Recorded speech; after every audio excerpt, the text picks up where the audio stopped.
मानो इस राज वैभव, इस संपदा के साथ साथ हमारे राजमहल में अनेकों प्रकार की खुशियां आई गई हैं। महारानी चेलना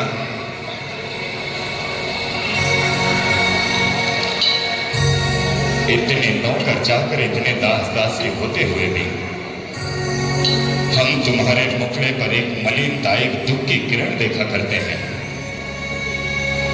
आखिर ऐसा क्या है जो महाराजा छेड़ी के होते हुए, इतने नौकर चाकर होते हुए, इतना धन वैभव होते हुए भी तुम दुखी रहा करती हो? मैं आपसे कुछ पूछना चाहती हूँ। बोलो।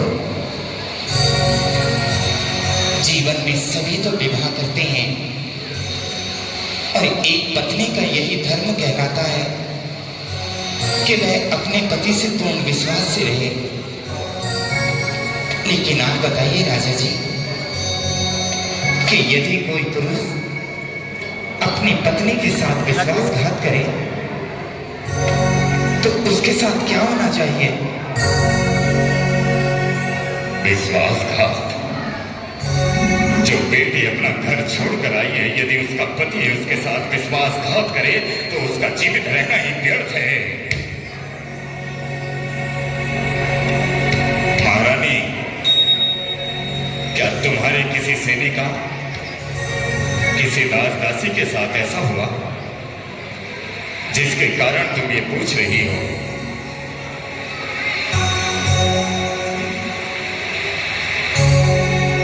जो तुम ये पूछ रही हो कि पति के साथ धोखा करना या पति पत्नी के साथ धोखा करता है, तो उसका क्या उत्तर होना चाहिए? कौन है वो? कौन है मेरे राज्य में जिसने अपनी पत्नी के साथ छल या धोखा किया है? आप जानना ही चाहते हैं? तो यदि अपने हृदय को पत्थर के समान बना सकते हो तो सुन लीजिए। यदि किसी ने मेरे साथ छल किया है तो वो कोई और नहीं, वो छल करने वाले आप हैं। क्या कहा? हमने तुम्हारे साथ छल किया है? जब से तुम इस घर में दुल्हन बनकर आई हो, तब से इन आंखों ने तुम्हें केवल और केवल प्रेम के वशीभूत होकर देखा है। आज तक हम भगवान से जिस शांति, जिस प्रेम को मांगते रहे, वो कोई और नहीं, वो केवल और केवल आप हो महारानी। और आपने एक क्षण में कह दिया, आपने एक क्षण में कह दिया कि राजा छेड़ीक तुमसे धोखा करता है, तुमसे छल करता है। कहो, ऐसी कौन सी बात है जो तुम्हें हमारे प्रेम से दूर लेकर जा रही है?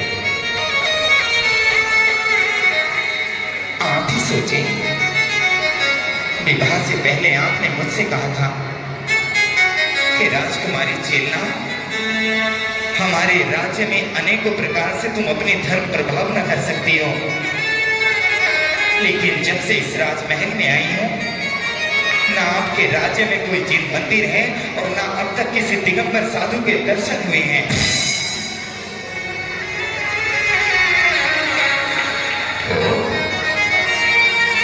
जैन मंदिर और दिगंबर साधु नहीं मिले तो तुमने अपने पति को छल कहा, तुमने अपने पति को धोखेबाज कहा।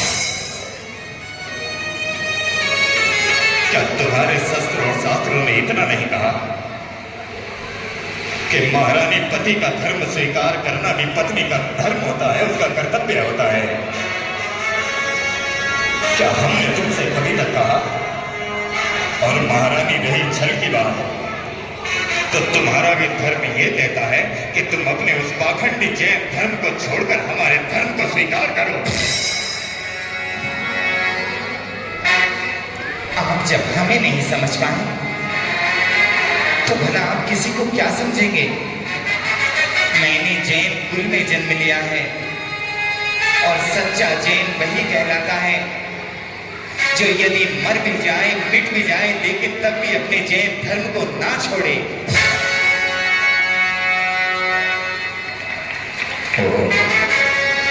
तो तुम आज अपने धर्म को बड़ा बना रही हो। महारानी चेलना, तुमने केवल और केवल अभी उन नग्न साधुओं और अपने जैन धर्म को ही देखा है। अरे कभी देखो हमारे गुरुओं को, हमारे गुरु त्रिकालदर्शी होते हैं, भूतकाल का बदल सकते हैं, वर्तमान काल में घट सकते हैं और भविष्य काल का परिवर्तन कर सकते हैं। अरे तुम्हारे धर्म ने तुम्हें वो कुछ नहीं दिया होगा जो हमारा धर्म तुम्हें दे सकता है। तुम्हारा जैन धर्म केवल मूर्ति पूजा के पीछे दौड़ रहा है और हमारे यहाँ जीवित इंसान भगवान के समान बने बैठे हैं। अरे भूल जाओ अपने धर्म को और आज हमारे धर्म को स्वीकार करो। क्या जान गई मैं तुम्हारे धर्म को? जो धर्म संसार के दूसरे धर्म को छोटा कहे, वो धर्म धर्म नहीं, एक थोपने वाला धर्म बनता है। वो धर्म एक पत्थर के समान हो सकता है। मैं जानता हूं कि इन बातों के निर्णय तुम खड़े पांव नहीं कर सकते। आज दोपहर मैंने अपने गुरु और उनके कुछ शिष्यों को अपने पास बुलवाया है। तुमने भोजन कराना, उसके बाद उनके धर्म की चर्चा सुनना।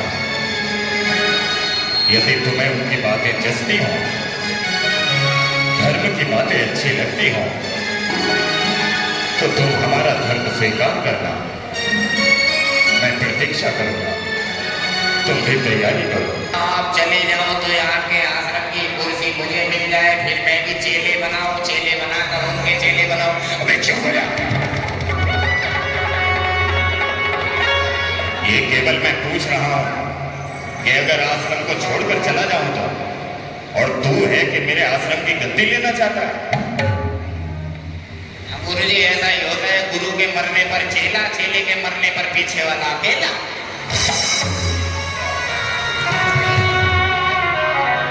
अब ये बता कि अगर मैं इस आश्रम को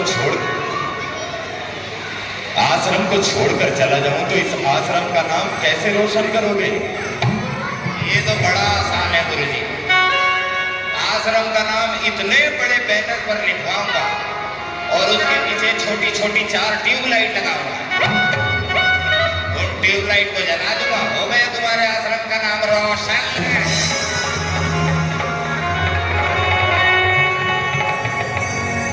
पता नहीं तुझे शिष्य क्यों बनाया। मुझे भी नहीं पता लगता मैंने आपको गुरु क्यों बनाया। चुप हो जा। प्यार से बोला कर मैं तेरा गुरु हूं। आप भी थोड़ा प्यार से बोला करें।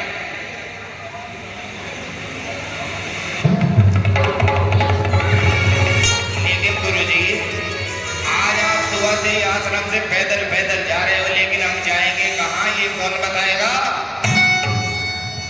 आज हम भोजन के लिए जा रहे हैं। आहो, आज गुरुजी को भूख लग रही है।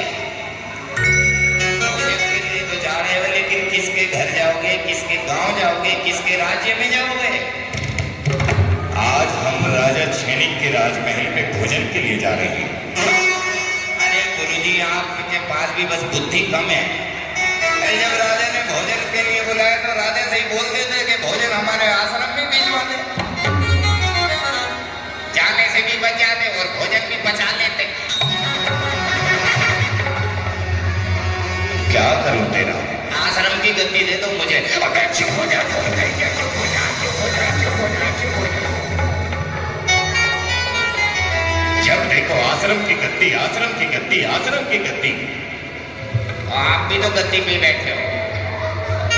जब आपके गुरुजी निकले थे तभी तो आप खड़े गए थे वहां पर। अब चलोगे, खड़े खड़े भूख बढ़ाते ही रहोगे। हाँ, हमें राजमहल तो जाना ही है। तो जाना है तो चलो।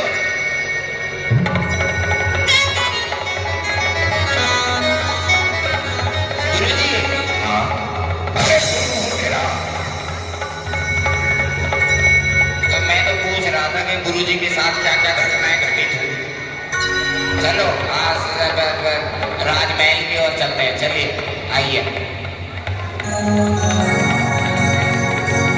अभी नहीं देखी, मैं रानी हूं इस महल की। अच्छा रानी हो, बोलो क्या सूचना लेकर आई हो। मैं आपके लिए सूचना ये लेकर आया हूं कि आपके राजमहल के द्वार पर एक भिखारी खड़ा है भूखा। तो उससे कहिए महल का भंडारा चालू है, वहां जाए और जाकर खा लें। ठीक है अभी जाता हूं। गुरुजी बोलो। महारानी जी तो कह रही है भंडारा चालू है, वहां पर भोजन चुरा के खा लो, तुम्हारा काम हो जाएगा। अब मैं क्या महल में जाकर कहे कि गुरुजी आए हैं, उनके राजा जी के, उनका आदर सत्कार करो, उनका सम्मान करो। ये पहला गुरुदेव है सम्मान की मांग के ले रहा है। रानी जी की जय हो। हाँ हाँ कहिए। महारानी जी एक बड़ी विकट सूचना है, मैं आपके द्वार से ही आया हूं, वहां एक भुक्कड़ खड़ा हुआ है, भुक्कड़।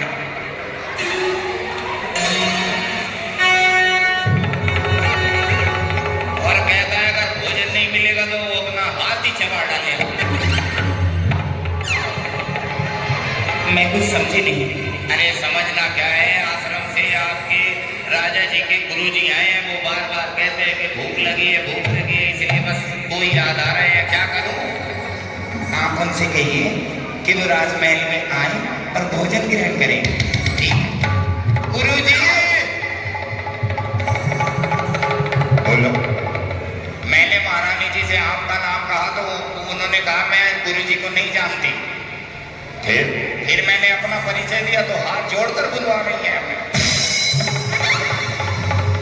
तो अब तो गलती मेरी होती है आश्रम की।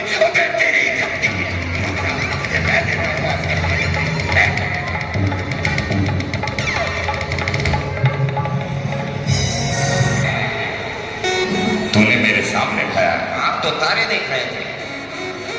रानी जी। हाँ जी। खीर में मिर्च ज्यादा थी आपकी। अगली बार जब पूड़ी बनाना तो चकोर बनाना। जितना बोला है उतना ही काम किया था। क्या बोला है? मैंने बोला है कि जितनी देर भी रहे यहाँ शांत रहना। ठीक है शांत हो जाएंगे, लेकिन गद्दी देनी पड़ेगी।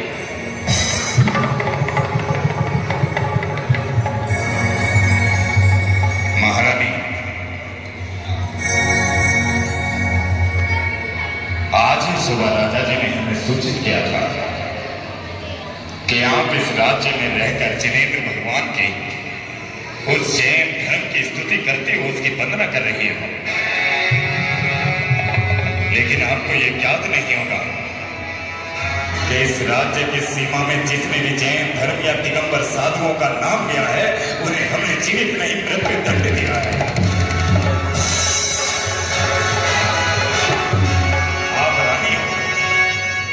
आप रानी हो इसलिए तुम्हारी ये गलती क्षमा योग्य है। लेकिन इस क्षण के पश्चात यदि दिगंबर साधु जिन प्रतिमा या जैन मंदिरों का नाम तुम्हारे जीव पर आया तो तुम्हारे जीवन में बहुत बड़ा संकट खड़ा होगा। अरे क्या है तुम्हारे जैन धर्म में, क्या है तुम्हारे दिगंबर साधुओं में जो जितना अधिक हम लोगों में है। मैं 3 काल का धारी हूं, भूतकाल की घटना को बदल सकता हूं, वर्तमान काल को घट सकता हूं और भविष्य को बदल सकता हूं। हमारे शिष्य बनकर देखो तो तुम दिन दुगनी रात चौगनी शांति महसूस करोगी। हजारों की संख्या में तुम्हारे राजा जैसे हमारे शिष्य हैं और तुम हो जो उन नग्न साधुओं की स्तुति कर रही हो, उनकी वंदना कर रही हो।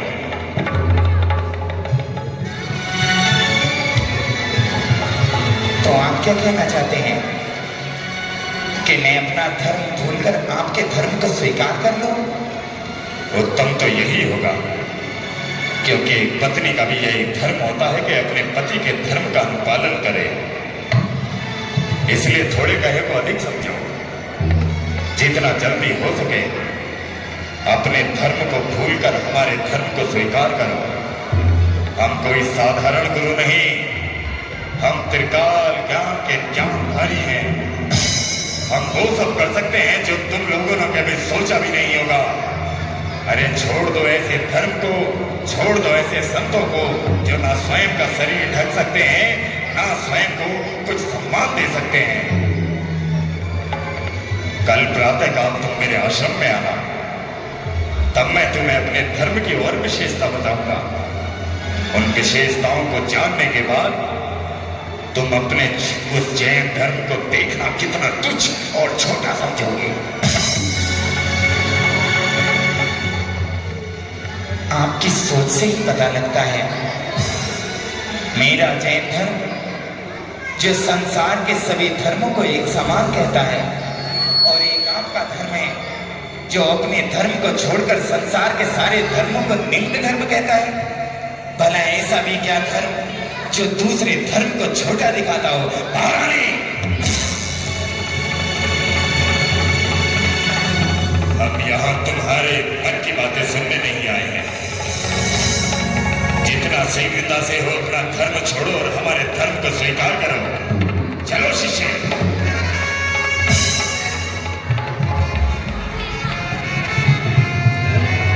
शिष्य जी गुरुदेव।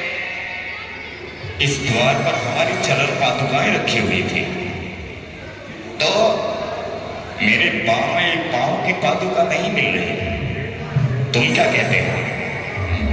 मैं क्या कहता हूँ, कहेगा तो वो कुत्ता जो उठा कर ले गया आपकी चरण पादुका। तो जाओ महारानी से पूछ कर आओ। क्या पादुका या कुत्ता? अबे कुत्ता नहीं, चरण पादुका।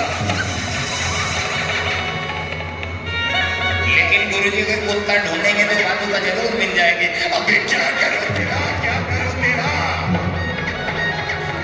आश्रम की गद्दी दे दो। आप कुछ बोलोगे भी या ऐसे ही खड़े रहोगे? मैं ये कह रहा हूँ, महारानी जी के पास जाओ, उनसे कह द्वार पर जो पादुका थी वो पादुका कहाँ गई? कभी किसी दास दासी ने उठा कर रख दी हो। ठीक है। रानी जी प्रणाम। कहो। महाराज पूछ रहे हैं कि जब अगली बार आएंगे तो भोजन में क्या क्या बनाओगी? उनकी जो इच्छा होगी वो बन जाएगा। ठीक है, आपकी जय हो। क्या कहा रानी जी ने? रानी जी तो कह रही है आपकी इच्छा जो कहोगे वो बनवा देंगे। क्या चरण पादुका? नहीं, रोटी दाल। अबे पादुका कहाँ है मेरी? ये क्या पूछ कर आया है? भोजन पूछ के आया हूं मैं तो। अरे चरण पादुका नहीं तो मैं आश्रम कैसे जाऊंगा? आश्रम तो पांव से जाओ। एक खो गई तो दूसरी मिल जाएगी। मैं उसके बिना नहीं जाऊंगा। किसके? कुत्ते के बिना के चरण पादुका के बिना? हे भगवान, क्या शिष्य बनाया है मैंने? हे भगवान, क्या गुरु बनाया है मैंने? अब क्या करूं? महारानी के पास जाओ और पूछ कर आओ, गुरुजी बड़े परेशान हैं, उनकी चरण पादुका कहाँ गई? ठीक है। रानी जी आपकी जय हो। हाँ बोलिए। महाराज बड़े परेशान हैं, बहुत क्रोधित हो रहे हैं, पूछ रहे हैं आपकी छोटी बहन कहाँ गई? मेरी तो यहाँ कोई बहन नहीं रहती। ठीक है गुरुजी, यहाँ तो कोई नहीं रहती। अरे यही तो रखी थी। लेकिन महारानी जी तो कह रही है यहाँ कोई नहीं रहती। अरे मैंने द्वार पर ही तो रखी थी। क्या पादुका के बहना?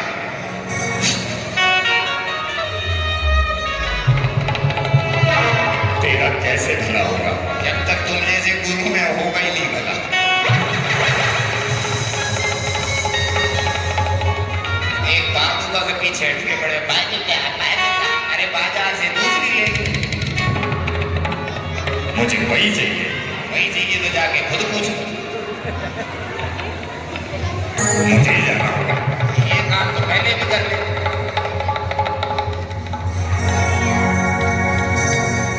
महारानी, जिस समय हम भोजन के लिए तुम्हारे द्वार पर आए थे, तब हमने अपनी चरण पादुकाएं तुम्हारे द्वार पर रखी थी और उन्हें कुत्ता उठाकर ले गया। जहां जरूरत हो वहां बोला कर दो। गुरुजी, यहां से वन विहार करो और आश्रम की गद्दी दे दो। कहीं ऐसा तो नहीं महारानी कि तुम्हारे किसी दास दासी या किसी सेवक ने मेरे चरण पादुका उठाकर कहीं और रख दी हो? मैं यही जानना चाहता हूं कि हमारी चरण पादुकाएं कहां गई? महाराज, आप ही कहेंगे छोटा मोर बड़ी बात। आप तो 3 काल को समझ सकते हो। आप ये क्यों नहीं देख लेते कि भूतकाल में आपकी चरण पादुका किसने उठाई है, वर्तमान में वो कहाँ होगी और क्या भविष्य में वो तुम्हारे पास आएगी या नहीं? अपना ज्ञान लगाकर अपनी चरण पादुका क्यों नहीं ढूंढ लेते? महारानी,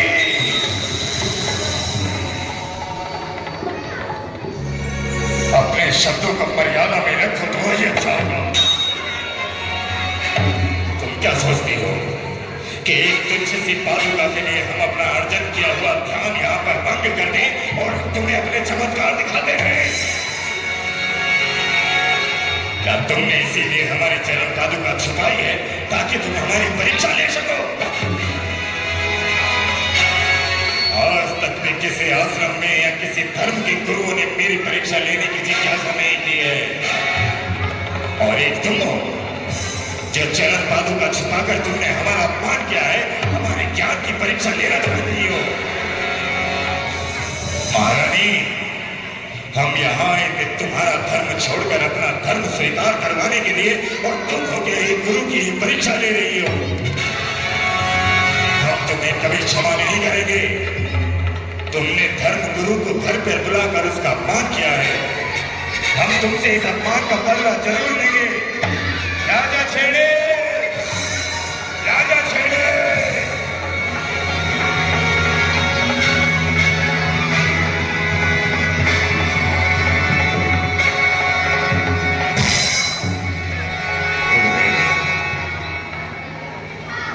जीवन में कभी तुम्हें इतना क्रोधित नहीं देखा। आप तो मेरे यहां भोजन के लिए आए थे, भोजन ग्रहण करने के लिए आए थे। आज तक जिस सुंदर मुख और जिन सुंदर हाथों से आशीर्वाद देते रहे, आज उस मुखड़े पर इतना क्रोध क्यों और किस लिए? अरे पूछ अपनी इस रानी से, क्या तेरी रानी ने हमें यहाँ पर अपमान के लिए बुलवाया था? ये तेरी रानी हमारी चरण पादुका छुपा कर कहती है कि हम अपना ध्यान लगाएं, ज्ञान लगाएं और उस चरण पादुका को ढूंढ लें। राजा छेड़े, जीवन में कभी भी हमारा अपमान नहीं हुआ, लेकिन आज तेरा गुरु अपमानित होकर जा रहा है। आज तेरा गुरु अपमान का घूट लेकर जा रहा है।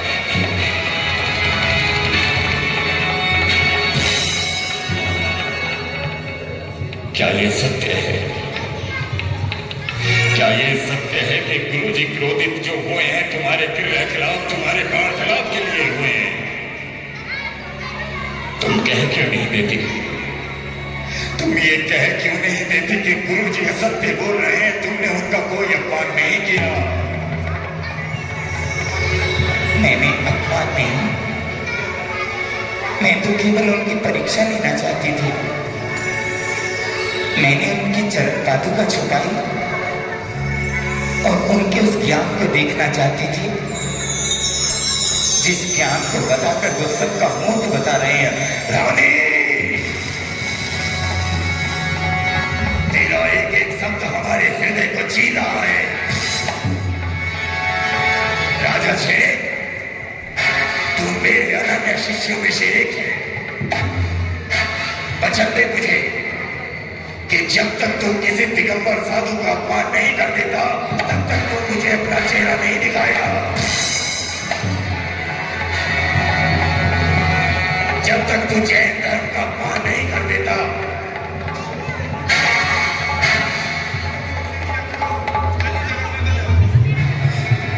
जब तक तू जैन धर्म का अपमान नहीं कर देता तब तक तू अपना ये मुखड़ा मेरे सामने मेरे चरणों में नहीं लेकर आएगा। गुरुदेव, आपका शिष्य वचन देता हूं, जब तक मैं जैन धर्म के अपमान का बदला, आपके अपमान का बदला जैन गुरु और जैन धर्म से ना ले लूं तब तक ये राजा छैनिक अन्न और जल की एक बूंद तक ग्रहण नहीं करेगा। बदला लूंगा, गुरु के अपमान का बदला गुरु के अपमान से लूंगा। गुरुदेव, गुरु के अपमान से लूंगा। यही तो मेरी शिक्षा है। हाथ के बदले हाथ, आंख के बदले आंख, अपमान के बदले अपमान। चलो शिष्य,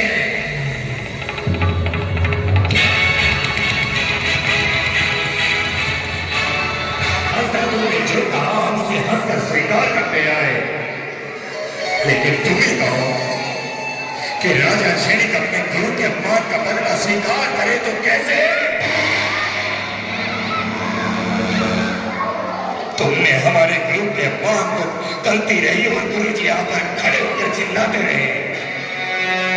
तुमने एक बार भी ये नहीं सोचा कि पति जिस गुरु के चरण छूकर आ रहा है, जिस गुरु के चरणों को छूकर उसकी प्रार्थना होती है, उस गुरु का अपमान उसकी धरती पर करती रही। बदला तो लूंगा, बदला तो लूंगा। गुरु के चरणों की सौगंध जो खाई है, इसलिए महारानी तैयार हो जाओ कि आज जो अपमान की पीड़ा मेरे हृदय में मेरे गुरु को लेकर है, इसी तरह की पीड़ा, यही वेदना तुम स्वीकार करने के लिए तैयार हो जाओ। बदला लूंगा, बदला लूंगा।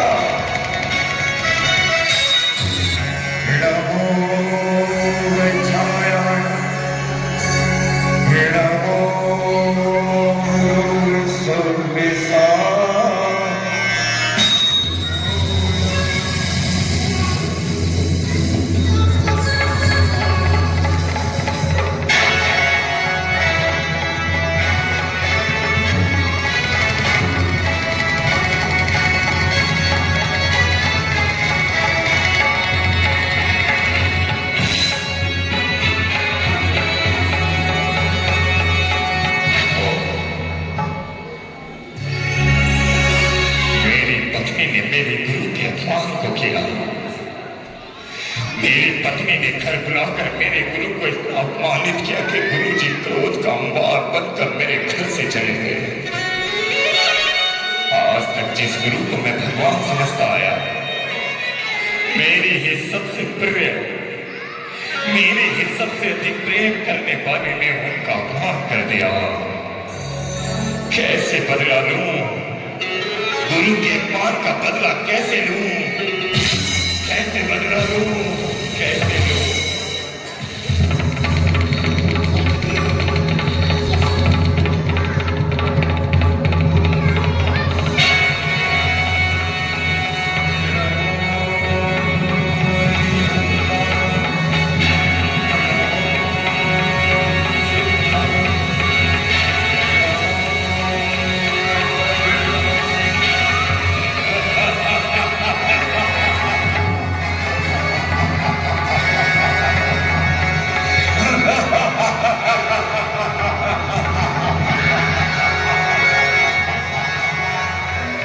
दिगंबर साधु,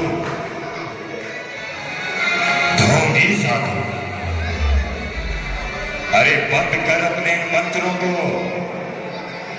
और देख, तेरी साधना, तेरे झूठे ज्ञान को तोड़ने वाला अखंड पर्वत राजा छैनिक तेरे साथ खड़ा है।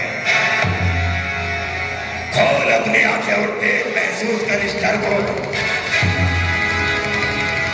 देख अपने सामने खड़े हुए इस भुजंग राजा श्रेणी को। मैं ऐसा नाग हूं कि आज तक जिस पर मेरे शुक्ला है वह कभी जीवित नहीं बचा। ये तुम्हारा ढोंग तुम्हारे जैन कुल में जन्मे लोग मानते होंगे दिगंबर साधु। ये तुम्हारी नग्न अवस्था को तुम्हारे ही लोग अच्छा मानते होंगे नग्न साधु। आज तुम अपनी आंखों के सामने अपनी ही मौत का तांडव देखेगा। आज तुम अपने सामने अपनी मौत को नाचता हुआ देखेगा। इतने शब्दों पर भी अपनी आंखें नहीं खोलता। बड़ा ढीठ है, लेकिन कोई नहीं, तू ऐसे नहीं। तू मेरी छल और माया के सामने अपने घुटने टेक कर मुझसे क्षमा याचना करेगा। वो जंगल के राजा, अगर तू अपने प्राणों की रक्षा चाहता है तो इसी समय आ और इस नग्न ढोंगी साधु की बोटी बोटी नोच कर खा ले। आ और खा ले।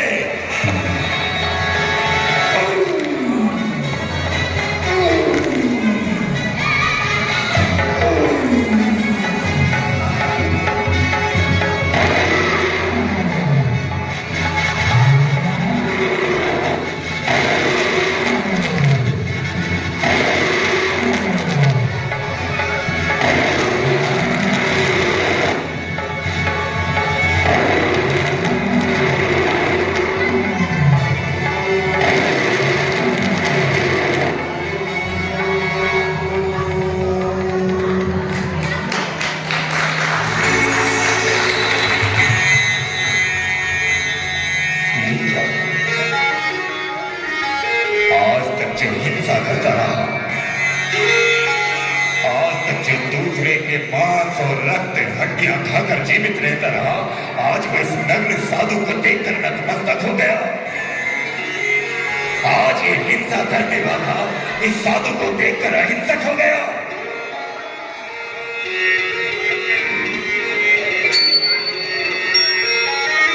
तू सिंह नहीं, तू कायर है। निकल जा, कायर है तू कायर है, कायर है तू।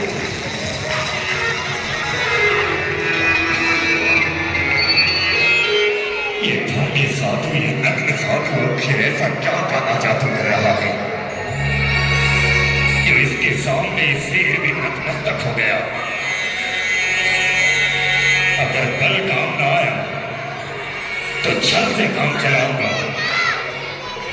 मेरे दुराचारी शक्तियों, आज तक मैंने तुम्हें जब भी बुलाया तुम तब आए। और इस नग्न दिगंबर साधु की बोटी बोटी नोच और इसके मस्तक पर बैठकर इससे ऐसे कार्य करा कि लोग इसे पत्थरों से मारे। मेरी दुराचारी शक्ति,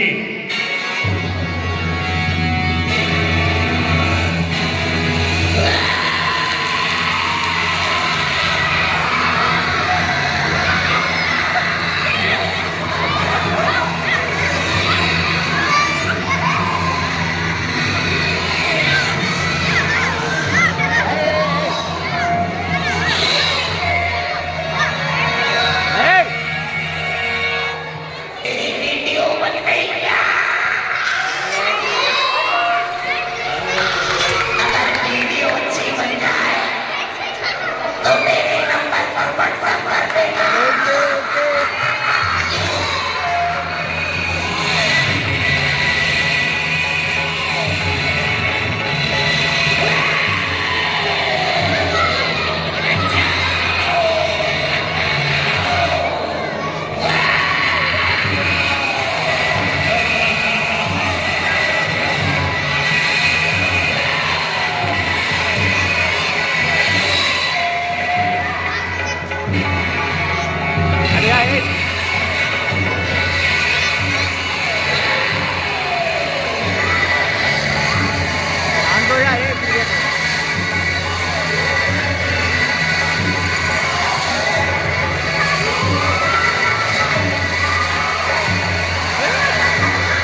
ना जाल काम आ रहा है, ना अक्षर काम आ रहा है।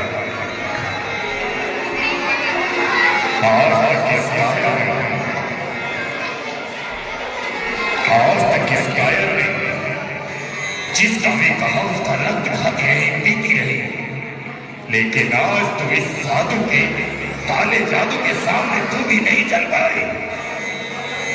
चली जा, तू चुड़ाए नहीं, तू धोखा है, चली जा। नहीं ले पाऊंगा, मैं अपने गुरु के अपमान का बदला कभी नहीं ले पाऊंगा। इस ढोंगी को मैं जरूर सताऊंगा, अपने गुरु के अपमान का बदला जरूर लूंगा।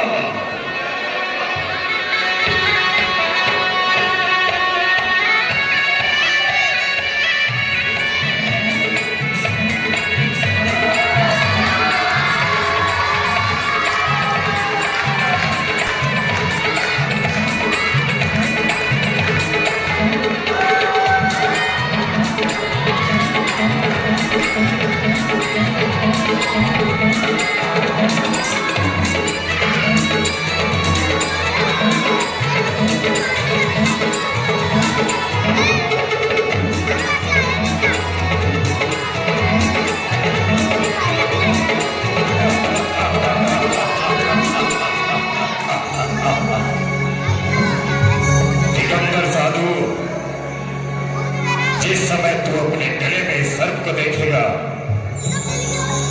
इसके टपकते हुए रक्त को देखेगा, तो तू यहां से अपनी धुन दबाकर भाग निकलेगा। तू देखना, जैसे ही तेरी ये साधना भंग होगी, जैसे ही तेरी आंख खुलकर तू कायरों की तरह यहां से उठकर भागेगा, उस समय मेरे गुरु के अपमान का बदला पूर्ण होगा, और ऐसा बदला पूर्ण होने के पश्चात मैं अपने गुरु से मिल पाऊंगा।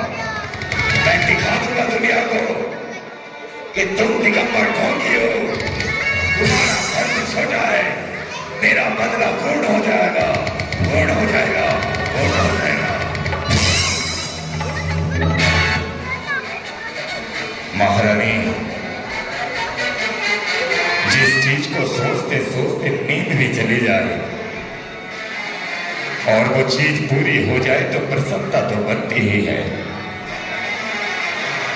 तुम यही जानना चाहती हो ना कि मैं आज किस लिए प्रसन्न हूं? याद करो, राजमहल की इसी धरती पर एक दिन तुमने किसी का अपमान किया था, और वो कोई और नहीं, मेरे गुरु थे। तब मेरे गुरु ने कहा था कि अपमान का बदला आराम से लेना राजा श्रेणी। ऐसा ही हुआ। मेरे राज्य के सीमा में एक दिगंबरी साधु घुसाया। अरे बड़े मंत्र जप रहा था, और उसके उस काले जादू ने सिंह और मेरी दुराचारी शक्तियों को भी अपने वश में कर लिया था। लेकिन वो ये भूल गया था कि मैं राजा सैनिक हूं। मैंने उस दिगंबर साधु के गले में एक मारकर सर्प डाल दिया, जो सर्प देखकर वो सुबह प्रातः काल भग जाएगा, और दुनिया को यह ज्ञात हो जाएगा कि दिगंबर साधु केवल और केवल नाम के ही पिड़ले होते हैं।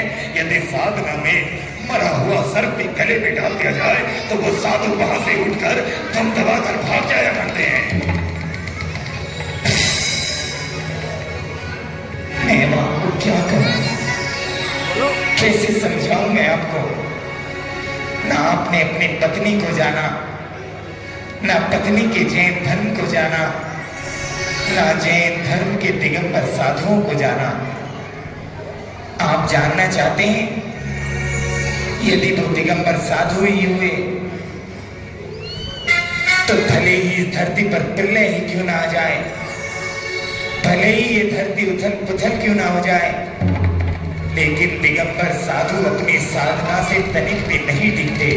नहीं।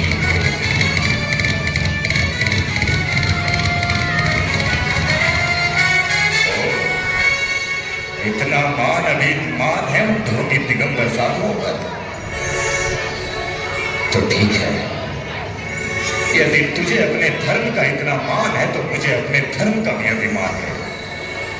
बोल महारानी, यदि वो ढोंगी दिगंबर साधु वहां से उठ भाग खड़ा हुआ तो क्या तुम अपना धर्म छोड़कर हमारा धर्म स्वीकार करोगी?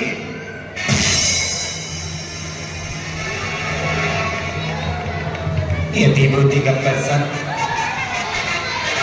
तुम्हारे उस उत्सव को छोड़कर चले गए तो हाँ, मैं चीना अपने जैन धर्म को छोड़कर तुम्हारा धर्म स्वीकार करूंगी।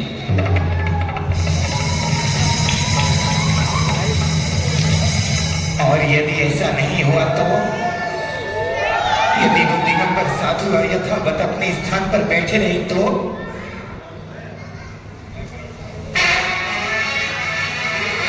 सोच क्या नहीं, ऐसा यथासंभव होगा ही नहीं। और यदि ऐसा हुआ तो दिगंबर साधु अपने स्थान पर बैठे रहे तो ये राजा क्षणिक वचन देता है कि अपने धर्म को छोड़कर मैं जैन धर्म स्वीकार करूंगा। ऐसा करो।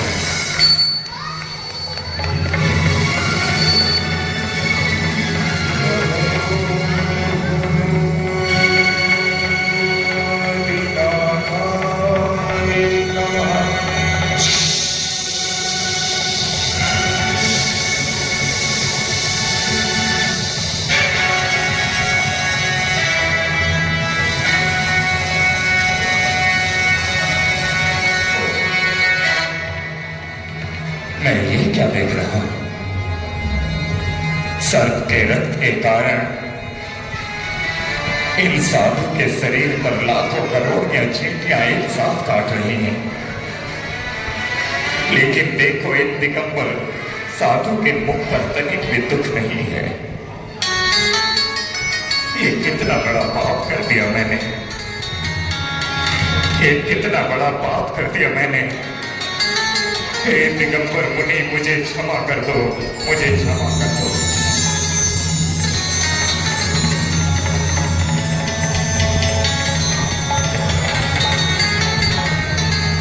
साधन सुख के मन दुखी रही अधूरी साथी, भूल न पाता मन कभी, मन माना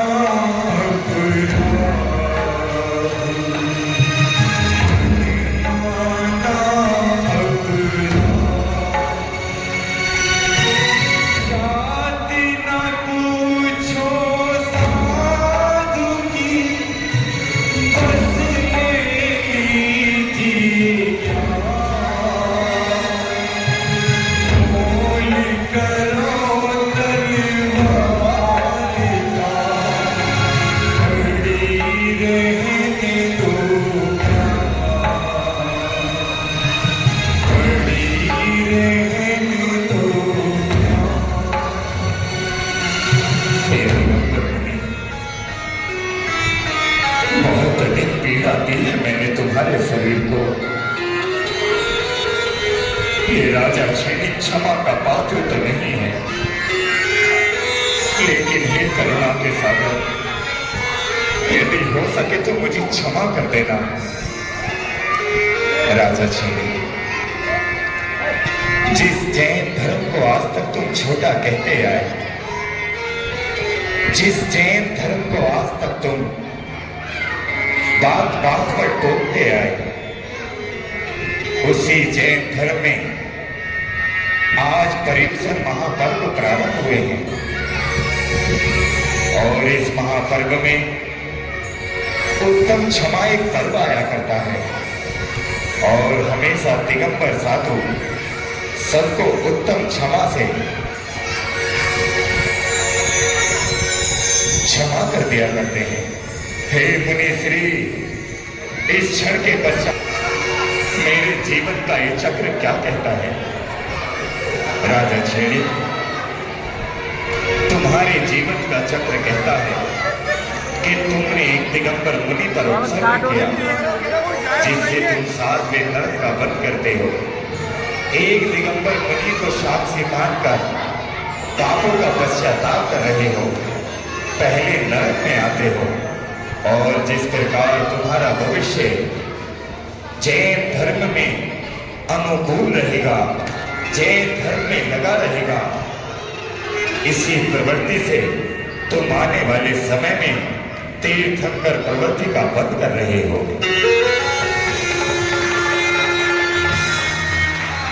हे महामुनि, आपके दर्शन पाकर मैं धन्य हो गया। इतना दुख संकट देने पर भी आप मुझे आशीर्वाद ही दे रहे हैं। आज ये तो समझ आ गया कि इस संसार में, इस जैन धर्म में यदि कोई क्षमा का सागर है तो वो केवल दिगंबर साधु हैं, दिगंबर साधु हैं।